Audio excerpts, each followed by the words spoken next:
Warning, incoming game over. Warning, incoming game over. Bonsoir, mes amis. Oh my god, what the hell is going on with our Montreal Canadiens? We're going to do a different show today. We're going to be a little bit more unstructured and go back and forth with the stream chat because, frankly, I don't think we're going to talk about this one for too long. I don't think it's worth the effort overall, but I think we can go through what's going on with the Canadiens a little bit and maybe try to feel better about it. I don't know. Is it worth trying to feel better about it? Does anybody think it would be honest to try to feel better about it? It's a tough one. It's a tough one. I'll just go through the stream chat quickly here. Sizak says, yeah, I want hockey to be fun to watch, not frustrating. Fair. Agreed. Gary Bisson says, like, what the flying was that? Yep. The Piano Mat says, I do not recall a time when our goaltending was this bad. Gary Bisson is sending Dobson back to Long Island. I don't know why. I thought he was okay tonight. He didn't really stand out to me as bad. Sizak says, every time there was momentum for Montreal, boom, bad goal. Yeah. Yeah, it was pretty rough. Piano Mat says, Monty can't save a shot from distance. Dobesh doesn't know where his posts are. Yeah, that's accurate. The goaltending is, oh my God. It's a mess.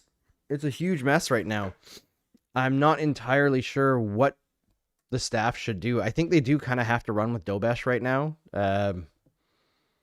But neither of them are in a good spot. At least Dobesh was closer to a good spot recently, so maybe he can capture that and go back to it. But right now, he is a mess. Like east to west, side to side, he is really struggling, and it's really obvious. And Montembeault just isn't tracking pucks.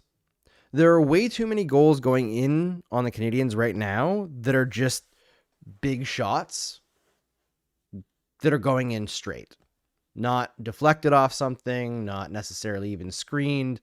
Like good shots, yes, but this many clean shots cannot go in if you want to win games. And it's not all about goaltending. It's not. The Canadiens are really struggling to pick up late men coming off the rush. And they're also just not closing up passing lanes like they were early in the season. However, the goalie's got to make a save. Got to make a save. Like even the 8th goal tonight. My God, 8. The Sonny Milano one. Dobesh can't let that in. He just can't. Like, I know the game's over. It doesn't matter. But there are so many goals in this one that just can't go in. And it's got to be frustrating because you could see in the second period, which was the best period the Canadiens played in this game, they were building momentum. And then as soon as that goal goes in, the third one against Montembeault, it was like they couldn't get it back for a good long stretch. Because how do you play confidently when you know that every mistake you make is going to go right into the back of your net? You can't. You just can't. And part of the reason I think that the Canadiens have been able to play with confidence despite going through a rebuild over the last several years has been the consistent play of Samuel Montembeault.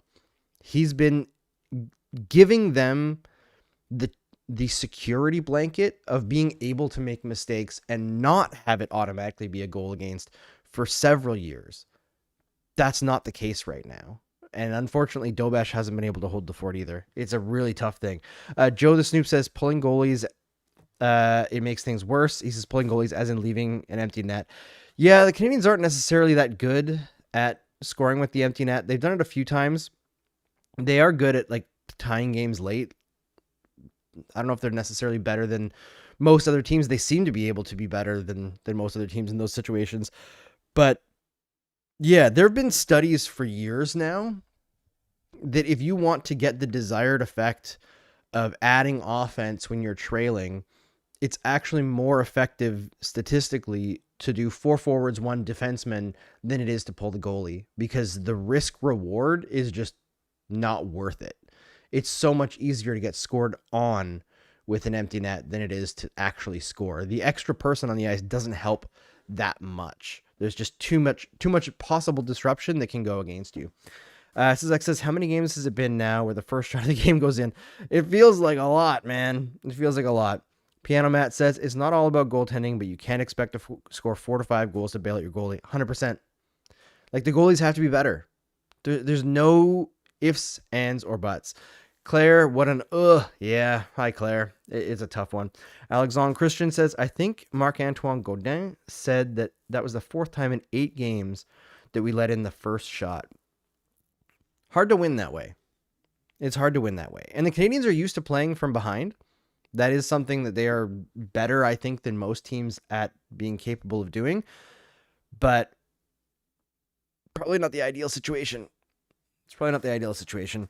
Now, I do think, as much as everybody's doom and glooming right now, it is important to note that this terrible November that the Canadiens are having could be a lot worse, right? Like, it could be a lot fewer points than what they're actually getting, which, so there's at least that. But going from, almost no regulation losses to all of a sudden 7 is not the best situation for the Montreal Canadiens. I'll be honest, I'm struggling to find a positive in this one, not because there were no positives at all. It's just the attrition of watching this team, not necessarily earn their losses. I really think that they deserve to beat Columbus, like, by a lot. I didn't like their game against Boston. I thought they deserved a better result against Dallas. I hated their game against LA. I thought they were terrible. But they were good against the Mammoth. I thought that they were pretty good against New Jersey a couple weeks ago. I don't remember the Flyers game. It's too far back now. I feel like they were okay in that one. I think they battled back in that one too and lost in a shootout. But again, like, it could be a lot worse, fortunately. But yeah, 4 regulation losses in the last 5 is not great. And now 5 straight losses, including the shootout loss to Columbus. I do think it looks worse than it actually is, but this is a really clarifying moment, I think, for the Montreal Canadiens and for Marty St. Louis, because while they have weathered challenges over the last couple of seasons, especially last year, they forced themselves back into the playoff picture last year, despite starting the season so terribly. This is a different situation. This is a situation where there's not expectations of being in the mix. There are expectations that they should make the playoffs with the roster that they have. You compound the injuries with this confidence-destroying section of the season that they're having, and it's tough. And frankly, there have been several games in this stretch where I think I just realized the thing started capturing the wrong thing on the stream. Sorry about that, folks. But there have been games where I think their losses have been attributable to the coaching staff, let's say. Not entirely, but there have been self-owns by this coaching staff recently that they're going to have to work out the kinks on if they want to dig themselves out of it, because they've got too many things going against them right now, between the puck luck, the injuries. Even tonight, like, maybe we should talk about the Tom Wilson thing with Jake Evans. Do we all want to get mad? Let's get mad. Keksho says, at least my only game at the Bell Center this year was against the Mam. I mean, yeah, at least you got to win, right? The Piano Matt says, what's weird is that I feel they're better defensively overall this year. Am I crazy? No, you're not. They're way better defensively this year. Like, they went from like 30th or 31st in the league last year in terms of expected goals against per hour to like mid-range. The first stretch of the season, they were the second or third best team in the league defensively. It's like they've done lots of good stuff defensively. There's issues they need to clean up, especially with the passing. But overall, the goalies have been more supported than they have in recent years. There's a goalie issue right now. Sizek says, one positive tonight, I felt the new first and second lines were connecting better tonight. The first line especially, I thought Bolduc was really good. I didn't like the Demidov line tonight. They had a couple of moments, but they were mostly stuck in their own zone. I like Slav still. He's still doing Slav stuff, but I wanted to see a little bit more from the Demidov line. I mean, it probably would have been easier to get more out of them if Demidov wasn't being interfered with every time he touched the puck, but hey, what can you do? There's not really that much to bring home about this game, but you know what? Let's talk about the Jake Evans taking an elbow to the head from Tom Wilson, because man, this Capitals team, they are just absolutely chock full of assholes. Like, the Canadiens have some assholes for sure, but not in comparison to this Capitals team. Between Tom Wilson, Brandon Duhaime, Ryan Leonard. My God, Ryan Leonard is annoying. And also, something that I noticed about Leonard tonight and during the playoffs last year, he's obviously a very good, talented player, but he's a player that I think other teams can exploit to an extreme degree. Because number one, he's a little bit of a red mist guy. He probably is going to take some very stupid penalties in his career. But number two, he cheats to the offensive side of the puck on almost every single play. Like, he does not care about being on the right side of the puck. He's hunting for his opportunities, and he makes a lot of bad decisions out there on the ice. So if I were a team scouting the Washington Capitals, he would be a guy that I would key on to put a lot of pressure on, because I don't think that he's at NHL level in decision making right now. Outrage says, I'm reading Nietzsche quotes to cheer myself up. Listen, you got to do what you got to do. But let's talk about that Tom Wilson hit, because I think that there's a major issue with the NHL right now.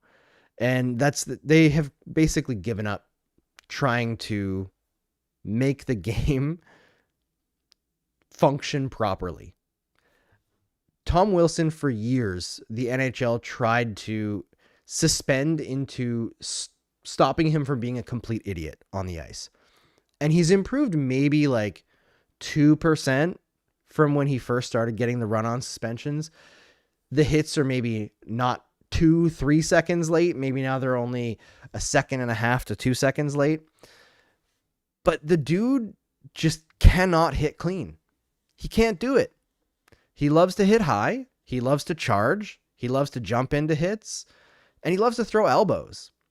He's just brutal out there.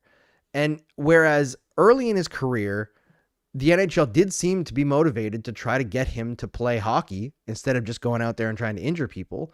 But now, because they've suspended him so much, it seems like he's essentially untouchable, especially in regards to penalties. And we get gaslit into thinking, like, everyone talks about him as if he's like this new changed player that's just clean. He's just a good player now. No, man. He's still an extremely dangerous, careless player on the ice. He goes headhunting all the time. Like, I'm shocked still to this day that there wasn't more made of his hit on Alex Carrier in the playoffs. Like, that was a charge from way far away and straight to the head. Shoulder straight to the face. And everyone's like, oh, good clean hit, good clean hit. It's not. It's just not. He doesn't have any interest in hitting clean. And I was very disappointed in the lack of response from his teammates to Jake Evans being hit in the head like that. Because anybody else on this team, if they got hit in the head like that, Jake Evans is the first guy to be running through a wall to make a statement that that's not okay. Jake Evans, who is not a big guy, will throw down with almost anyone to protect his teammates. So that was something about tonight that I really did not like. I didn't like the lack of pushback on Tom Wilson. Piano Matt says the Caps just can't help themselves. Yeah, they did. Or they can't. Alexander Christian, the coward Tom Wilson. Yeah. I mean, that is something I said on Blue Sky, that like, I find him gutless because he can't hit guys clean. And when he gets called out, he never actually answers the bell with like the guy who is in his weight class. Like, he's fought some big guys, sure, but it's never the guys who are fighters per se, right? Like, he'll fight a Josh Anderson, who's an okay, decent fighter. He'll fight a Brady Tkachuk, who's a big guy, but not a fighter per se. But if Arbor Xhekaj comes calling, oh, well, he runs away. He runs away every time. Tom Wilson's bigger than Arbor Xhekaj, but he'll run away. That's coward shit. And like, that's not agitator stuff. That's coward shit. He could fight Arbor Xhekaj, but he chooses to run away. Moosebud says, if Dobbs does nothing, I swear, man, they won't. They won't do anything. And Moose also says, Ovechkin has sneaky, dirty hits too, but that's another conversation. Yeah, I mean, early in his career, Ovechkin was not shy about hitting guys from behind, about charging guys. I think with Ovechkin now, he doesn't care. Like, what are they going to do to him? He's untouchable. Zizak says, the cynic in me says they stopped suspending him when Ovechkin started closing in on the goal record. Can't take away one of his line mates. It's a good theory. I don't know. Moosebud says, I saw Arbor had a few words with Wilson early in the third. Yeah, I mean, I saw a lot of folks pretty upset with Arbor Xhekaj tonight for not doing something, but it can't all be on one guy. It really has to be a team attitude thing. And I'm sure that on the bench, Marty was telling them, like, this is a winnable game. Keep your head on your shoulders. Go for it. And that's true. Most games, I think that is the way that you should be going about things. But in this one, with the way that the Canadiens last 3 weeks or so has been going, I think they needed a game where they needed to let the emotions go a little bit.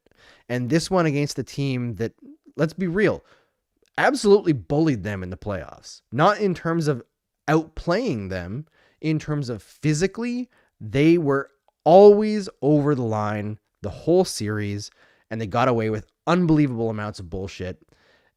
And they did much the same in this one, not to the same degree, because it's the regular season. You can't get away with it like that. You can't hit guys 4 seconds after the puck's gone and expect no call.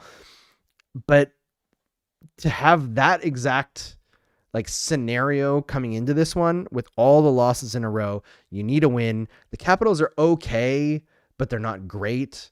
Like, this should have been a game where the Canadiens came out with fire in their bellies to like really push hard to end this streak. And unfortunately, that wasn't the case. And, you know, part of that's probably due to an extraordinarily soft call on Slavkovsky early in the game where he was hit. So that caused his stick to go up into another Capitals face.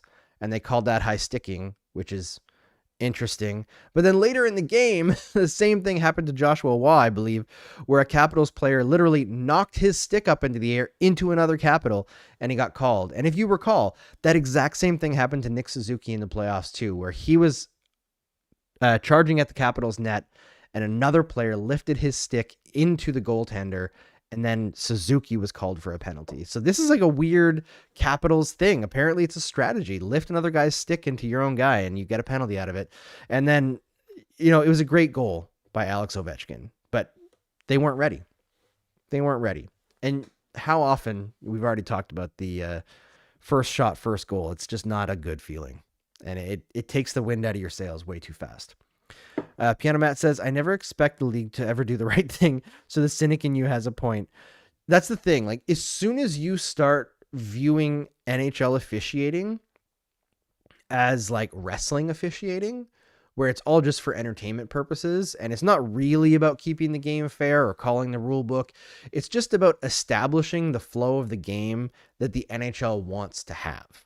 So if it's a game that's really, you know, checking tight, maybe they're not going to call very many penalties at all. If it's a game where one team is kind of getting away with it in terms of the score, usually you're going to call a lot of penalties on the team that's leading, right? You give the other team a chance to come back. It's all about producing parity, and it's about the overall view, right? It's not about doing their job and making the game properly run. The NHL doesn't actually care about that. It's an entertainment business, just like wrestling.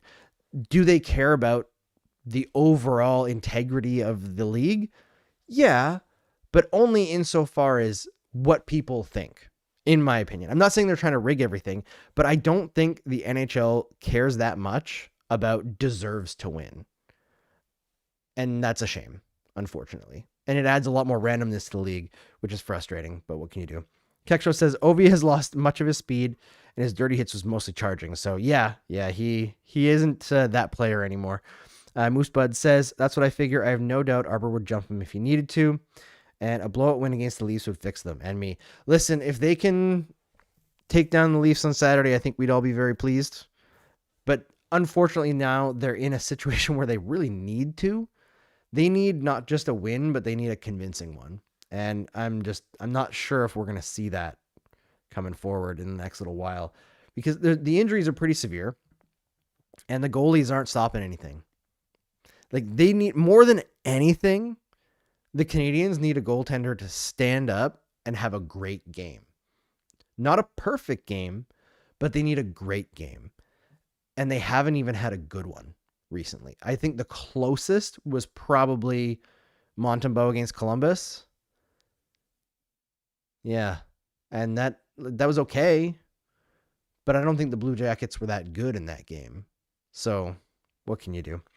Piano Matt says, I would like at least one save against the Maple Leafs on Saturday. At least the first shot. Can they just stop the first shot? All right, folks, I'll be real with you.